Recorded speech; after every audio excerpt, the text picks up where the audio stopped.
Why do we sit here being silent, watching our leaders turn into tyrants? Have they forgotten which side they're fighting for? Checks and balances set aside and rule the laws, youth and ours, and Constitution openly ignored.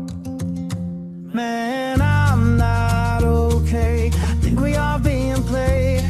Is it time for right and left to join a greater cause? Man, I'm not okay.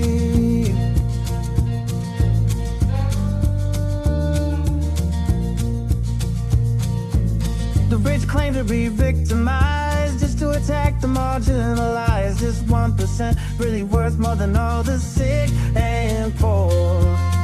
Always preaching about fellowship while planning their dictatorship. Now we've seen how all of this plays out before.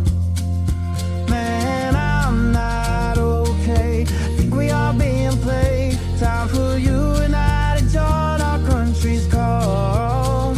Man, I'm not okay.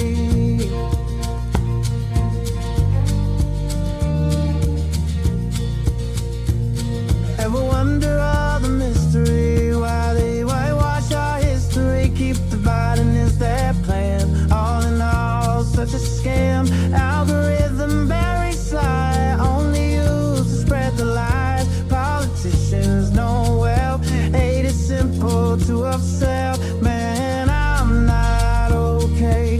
Think we are being played. Time for you and I to join our country's call. We are not okay. America is not okay, and we all know that. Former Congressman Joe Walsh, this is The Social Contract with Joe Walsh. Let's figure out how to get okay together.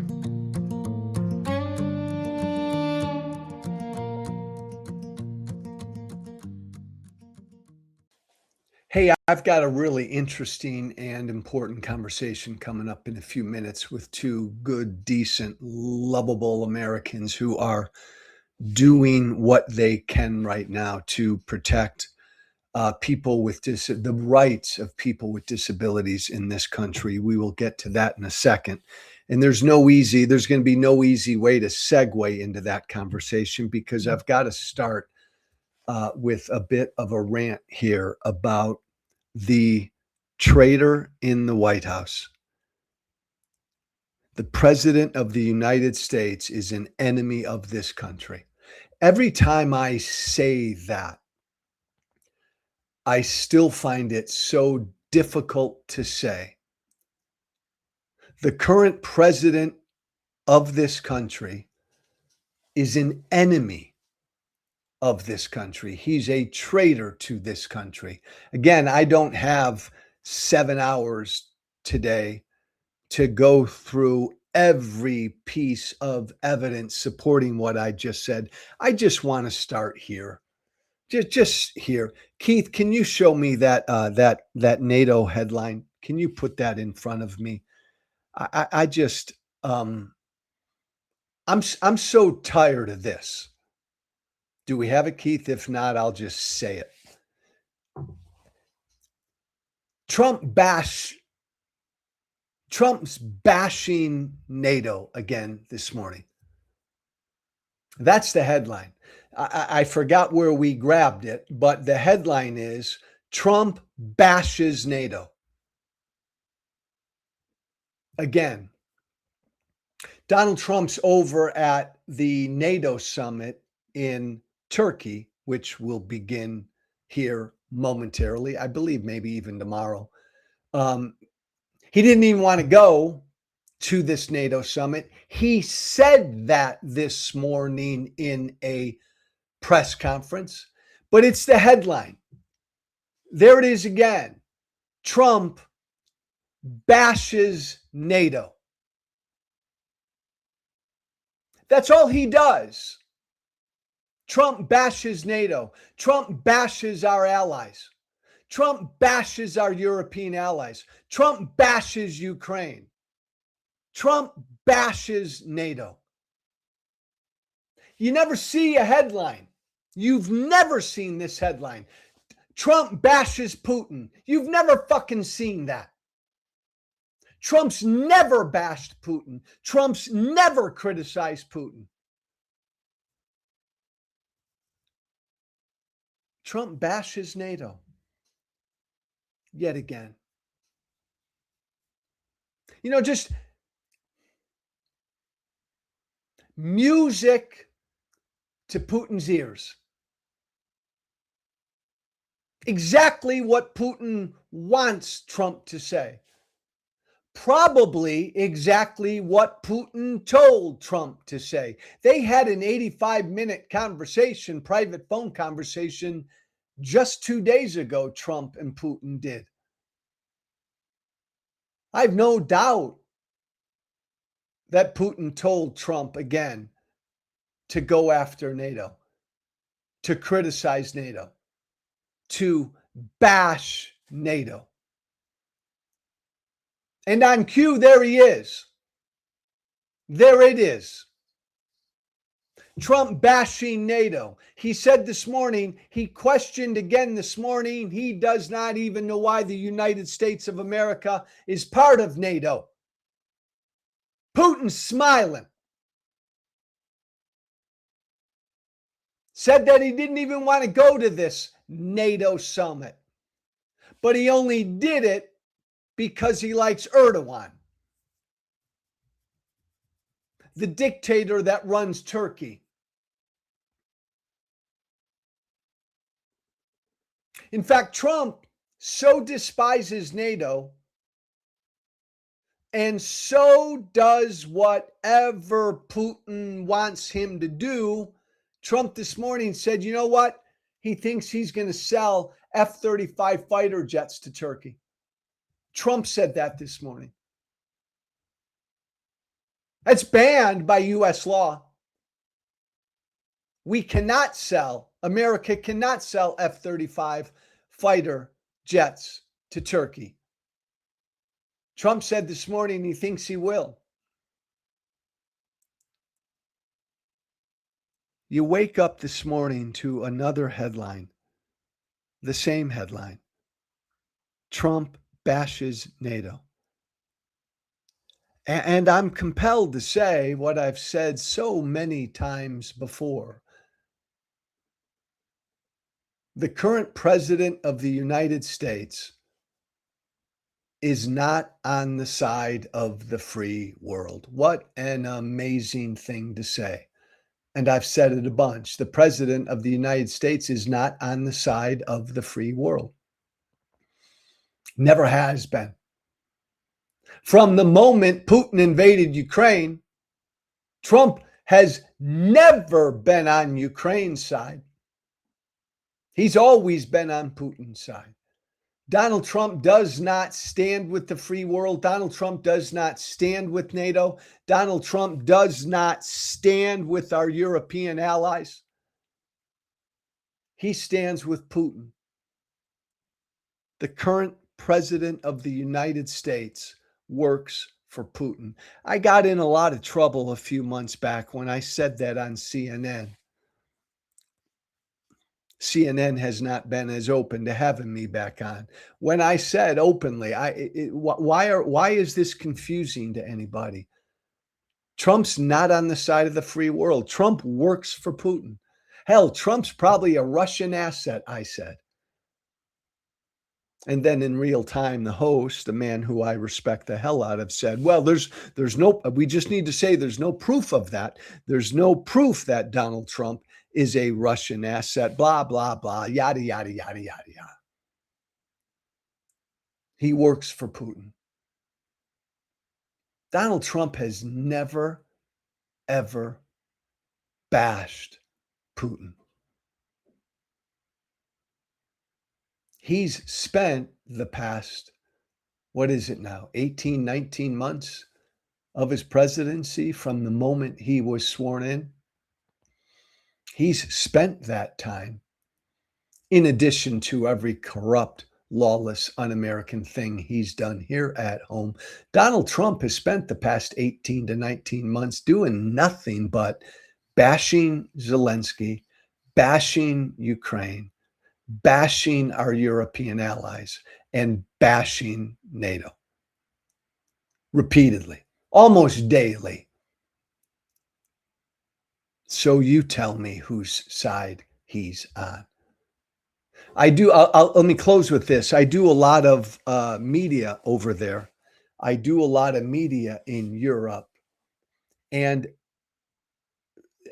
automatically, whenever we're talking about this and Trump and NATO and Ukraine and Putin and Russia, I find myself apologizing to the rest of the world. I spent a good deal of the last year trying to fucking wake up our European allies.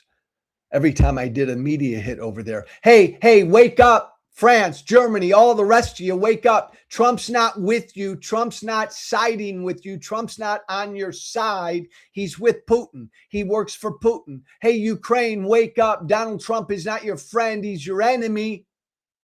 Wake the hell up. Don't come over here and bow down to him. Don't come over here, Europe, our European allies, and give him presents and pat him on his back. No, stand up to him, punch him in the face. As long as Donald Trump is in the White House, the United States of America is not on your side. Ukraine, Europe, NATO. And I think now they get that. And so now I apologize. But I implore our European allies to keep punching Donald Trump in the face, because right now, Donald Trump is their enemy. Right now, Donald Trump is an enemy to the free world. And there he was again this morning, bashing the free world. Let's talk about something here at home. Two people who I have just enormous respect for. Let's pull them in, Keith. Naida Green and Nick Paro. Where are their beautiful faces? There's Hey, good morning, Joe. and there she is. There's Naida. They have embarked upon a really important task here that they want everybody to join in. Let me introduce them first, though. Naida Green is the head of the Disability Community for Democracy, doing great work. Nick Paro, he's a disabled veteran. He runs, and you need to follow and subscribe to these folks on Substack, Sick of This Shit Publications. They have teamed up, partnered up to do what they can right now to push back against what appears to be kind of an under the radar attack from Trump's Justice Department on Americans with disabilities. Nick, Naida, welcome. Somebody get us started and provide kind of the context here. You two. Can I? Um, Can I? Naida, I'm going to turn to gonna- you. I'm There gonna. was a 1999 Supreme Court decision. The Justice Department comes out with a memo a few weeks ago attacking that decision. Give us some explanation and context to So get I'm started. going to give you some context on actually the worst thing about the memo is that they wrote it. They released it the day before Juneteenth. And if you know the history of this country, Black people who were enslaved would run away, and they had a term called drapetomania. So if you were enslaved and you kept running, they said something was wrong with you, because who knew that people don't like to be enslaved, Yeah. right? So they would cut off your toes. That's what they would do to you if you ran away. And so they dropped this literally after 5, thinking nobody was paying attention. The disability orgs were paying attention. I got a message about it Friday evening while I was meeting with my team, Disability Community for Democracy. We're all run by volunteers. And then I woke up and I'm like upset, and I messaged Nick and I said, Nick, I need to do something. We need to do something. I wrote a statement, and Nick, you can take it out. Back up, you two. Yep. Beautiful, Naida. I like that beginning. What is the memo? What's in the memo that's so troubling? Explain the memo. Let's start there. So, the memo, what's in the memo is that states and territories do not have to place you in the least restrictive environment possible. So if they want to keep you institutionalized for absolutely no reason, they can, even if your doctor says that you can go home.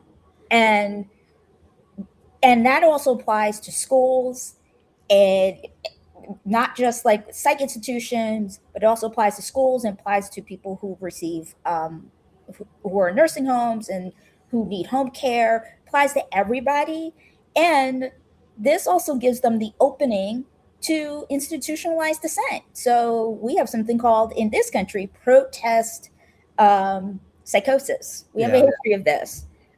So this memo is bad all the way around, and the last thing I will say about this memo is that because it is a Supreme Court decision, it's not law, and we you know what's going on with Supreme Court these days. They are not respecting any precedent at all. So stop. Let me stop you there, Naida. Nick, let me go to you. If I understand Naida correctly, the memo is claiming that federal disability laws don't require state level integration. And Correct. that seems to conflict directly with this 1999 Supreme Court Olmstead decision. Explain. Correct. So on, like Naida was saying, on June 18th, the Department of Justice issued a memo titled Application of the Rehabilitation Act and Americans with Disabilities Act to State Institutionalization of Patients with Severe Mental Illness or Disabilities. And it's exactly that. It is exactly intended to undermine and take the legs and um, authoritative power on the Justice Department side when they're Yeah. prosecuting cases, when they're handling cases, that they will not stand with the rights and freedoms of people with disabilities to have the least restrictive care, either in schools or in home or in any circumstances. And like Naida said, the next step is labeling dissent as a mental illness. We've already seen last year with the Trump derangement syndrome attempts to have that researched and turned into a DSM labeled disability, things like criminalizing homelessness. There's a trend in this, but I won't go too far ahead because I see you've got a question. No. I just back up for a sec Yeah, here. Again, just to explain to our listeners, the 1999 Supreme Court decision, of which this DOJ memo of a few weeks ago is in direct conflict with. What did that 1999 Olmstead Supreme Court decision basically say? in a short Yeah. version, it says you cannot, states and territories cannot forcibly institutionalize people for severe mental disabilities or physical disabilities. They cannot just keep you indefinitely. What it did was it ended segregation and discrimination against people with disabilities. And Wh- right now that is being undercut. Oh, okay. And so that Supreme Court Olmstead decision makes all the sense in the world. The Trump administration is trying to undercut that decision. Correct. Naida or Nick, like, just let me ask the stupid question. Why? Why are they doing this? What, Naida, before you jump in, because I know you've Because got a lot to say on this. I know she's getting ready to jump. Naida, hold You've your got a tongue. lot. You've got a lot to say on this. One of the things that we found out very early on in all of this was Bloomberg put out an article naming Stephen Miller as the driving force behind this DOJ memo, which should probably tell you exactly what you need to know about what they're trying to do and why, is because this is the eugenics regime. And they are trying to fully implement eugenics policies. Yes, we talk about them in framing of Nazi policies and what Hitler did, but this is older. This is American Confederacy policies. These are hate policies that we have had or thought about in our country for a long time. And there's no other word to describe it other than eugenics. Naida, jump. The thing I want to just say to this is that this memo also supports a lawsuit led by Texas that is pushing back against the same type, is saying that the regulations that were put into place under the Biden administration that finally said we are going to codify the Olmstead decision in regs.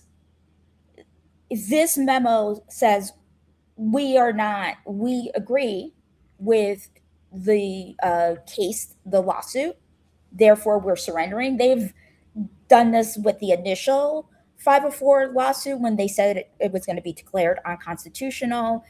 I just want to say this one thing. We had something called ugly laws. And this month is Disability Pride Month, and it's also at the end on the 26th is the 36th anniversary of the ADA, and it's also the year anniversary of the executive order that Nick was talking about. And Mhm. I want people to understand that eugenics is a pseudo racist science. And and race in this case is about your body, not just your Mhm. skin color. So if they feel your mind and body is does not work properly in any way, shape, or form, they want to shove you uh, into some sort of camp, uh, institution, because you can't produce. This is what this is Yeah. about.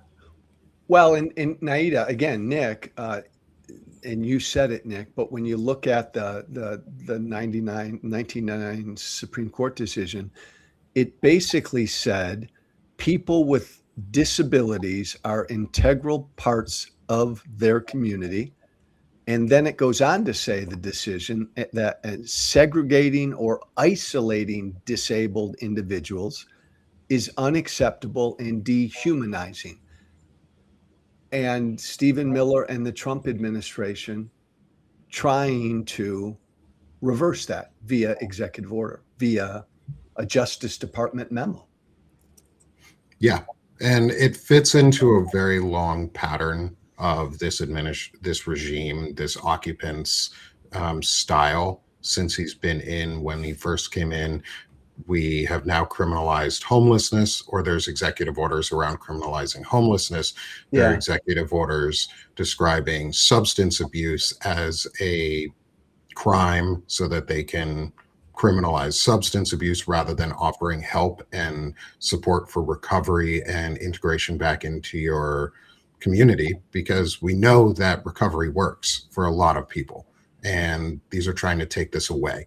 And then so this folds in with the continuation of these types of criminalizing things that are put onto people as causes. Like homelessness is a failure of our society to take care of those around us, is a failure of our society to create community in a lot of Yeah. ways.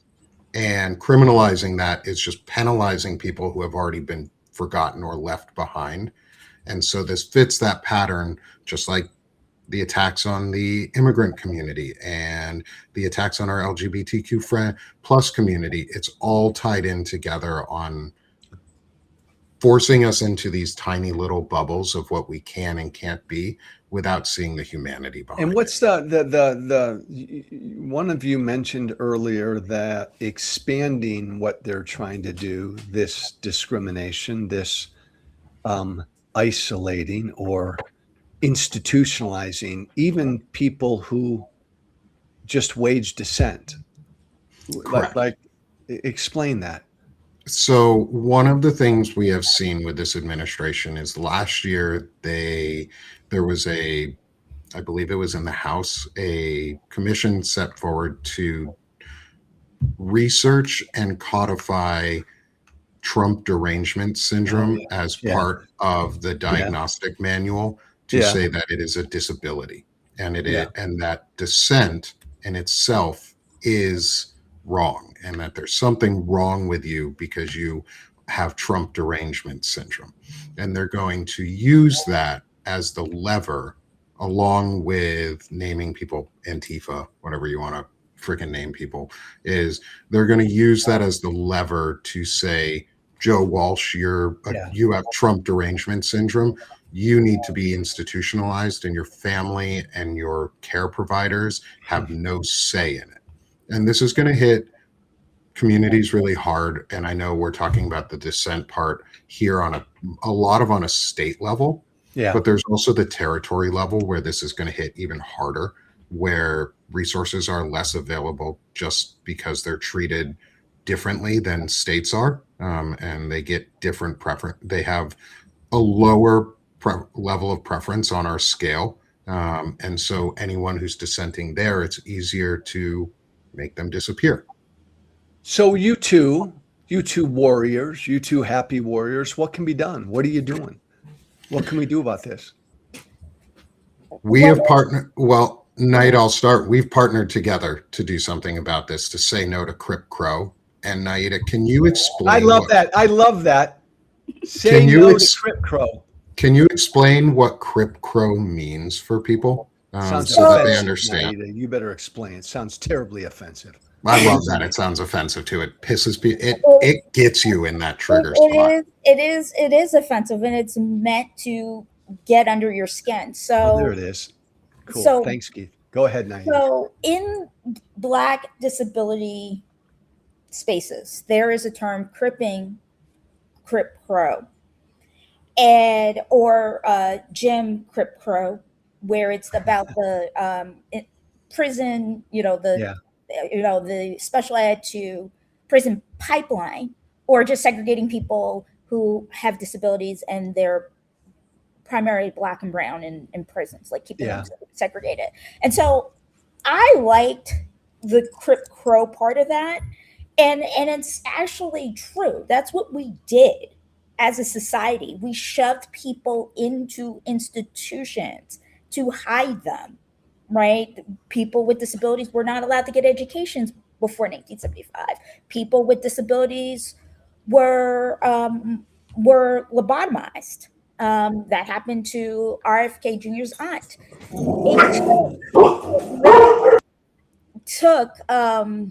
It literally took. By the way, Nick, dog barks are always allowed.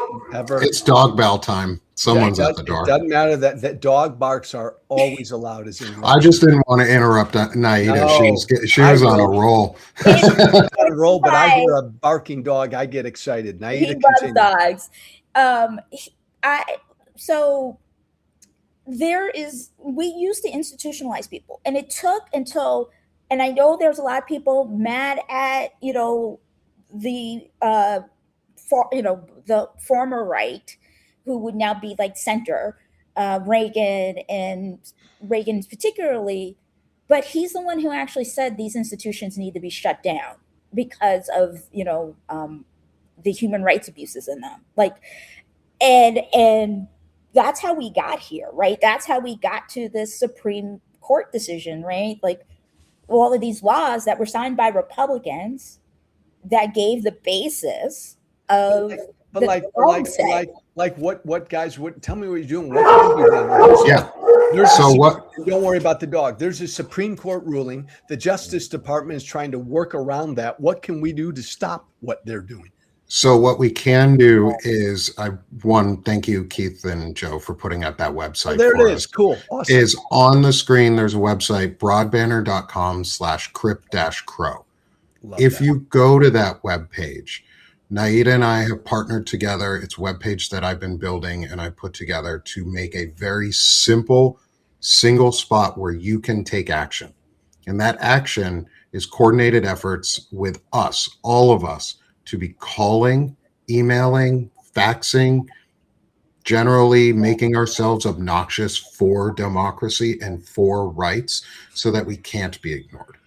And so we have put together this webpage that contains the steps to take action. What do? You find your representative or your senator's phone number, you call them daily, and you use the scripts that we've provided. We have 3 different script templates on the webpage. We have ready to use scripts where you can submit your zip code. It is not kept. It is not stored. It is not held. All it does is produces the phone numbers for your representative, your 2 senators, their DC, and their field office numbers. And you can call with any 3 of the scripts that we have. We give you tips on how to do it.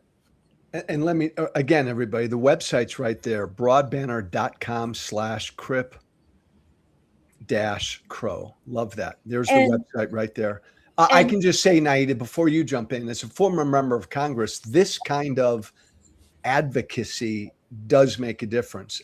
Members of Congress, the House and the Senate, pay attention to informed advocacy like this. So these calls, these emails, these faxes can make a difference. Go ahead, Naida. And I just want to add something. I am a local official in my city. I serve as the secretary of my city's Disability Commission Advisory Board. And we are actually going to be taking this up in our meeting on Thursday. And it's going to take not just, the people calling their members of Congress, but it's going to take, local commissions, Yeah. the states, Yeah. your OGs to tell DOJ they can take a long walk off a very short pier. And that's basically what it is. We're going to have to come together. I said this to Nick when I said, hey, we need to get the word out. We need to do this like we did with Epstein. Yeah. We need the power of public opinion to be so strong against this memo, that they codify Olmstead via amendment with no other regulations around, like regulating independent lawn care facilities or anything like that. We got to play the hand that we have and who we have in the office. Well, and again, Naida, this is like alarm bell shit. Like, this memo of a few weeks ago basically says that states do not have to follow federal disability laws. That's what this memo says. And if that doesn't fucking get everybody off of their ass, then nothing will. And by the way, Naida, I'm glad you're a local official. I think you should be president of the United States. We'll talk about that later. I prefer Naida. Say no to Crip Crow all the way. Nick and I are working in the administration. You got to promise us somewhere. I'll do the media. I'll do media relations on that. The website, broadbanner.com/crip-crow. Put that on your forehead, put that on your fridge, put that in your phone. Do what you can do for Americans right now with disabilities, and for Americans, by the way, who simply dissent because the Trump administration, Stephen Miller, are trying to yank them into all of this as well. This is scary, scary stuff, and it's damn good that we've got 2 committed folks like Nick and Naida doing something about this. Go ahead, Nick. And when you make your calls and emails, we're encouraging, one, Joe, you can speak on this as someone who is a former representative, is when you make these calls, when you send these emails, we have a block in there that says, please add your personal story or why it matters. Yeah. Don't just call with the message. Always finish it with, this is important to me for these reasons. This is important to me because I am a member of the disability community, and these are my rights and freedoms that are going to be taken away. This also impacts, and this may be obvious for some, but it needs to be said, is this impacts severely the veteran community. Because those of us who go to the VA, who use the VA for our only service providers, myself, others that I know, are afraid now to talk about our mental health and our disabling effects to our VA providers, because I know that Secretary of the VA, Doug Collins, does not give a shit about veterans and veteran health. I know that the Department of Defense doesn't give a shit about our mental health, our well-being, and our futures. And we have to call that out too. This is an attack on the veteran community. This is an attack on the civilian community. This is an attack on all of us, because disability rights Disability, freedoms, accessibility, and equity are for everyone, not just folks with disabilities. They're for all of us. And if you don't think so, go to a building with a ramp on it when you've got a broken leg. Amen, Nick. Well said. Can By I the way, just say something? Naida, I'm giving you 10 seconds. Go. Because one thing I do want to say, as somebody who has sworn an oath to the U.S. Constitution and my state constitution, this memo spits in my face personally, as one, as a person with a disability, but two, as a local, somebody who serves as a I don't get paid to be and serve on this commission. I'm volunteering my time. This spits in my face because I swore an oath to protect the Constitution of the Commonwealth of Massachusetts and the US. Yeah. And so for this administration to say we are not going to basically pursue when bad actors are doing bad things, it makes my job, to make my city welcoming more difficult. Yeah. So I just want to say that from a public officials, and I'm not here in my public official capacity, but I am saying it makes it more difficult for those states and cities and counties trying to do the right thing and follow the law. Now we don't have the backup of the federal government. Perfectly put, Naida. Perfectly put. The website, broadbanner.com/crip-crow. Go there. Help. Do what you can. Naida Green is the head of the Disability Community for Democracy. Nick Paro, sick of this shit publications. Follow him. Subscribe to him on Substack. They're doing yeoman's work with this. Thank you both, you two. Keep us posted and let us know how we can help. Thank you, Joe. See you are you doing your live on Thursday for paid subscribers? Oh, heck yeah. Oh, no, yeah. Do not promote my Substack right now, Naida. That's horrible of you. I love you, Joe. Sorry. Love you back. Love you back. Love you both back. Thank you both. Everybody, again, the website, broadbanner.com/crip-crow. Go there. Thank you so much, Joe. Help. Bye, Joe. Thanks, everybody. Nick, Naida, thanks. Everybody else, thank you. Be brave. Be brave. Thank you. Thank you for listening. Remember to listen, follow, and share The Social Contract with Joe Walsh on Apple, Spotify. Plus, don't forget to subscribe to The Social Contract on Substack. This has been The Social Contract with Joe Walsh.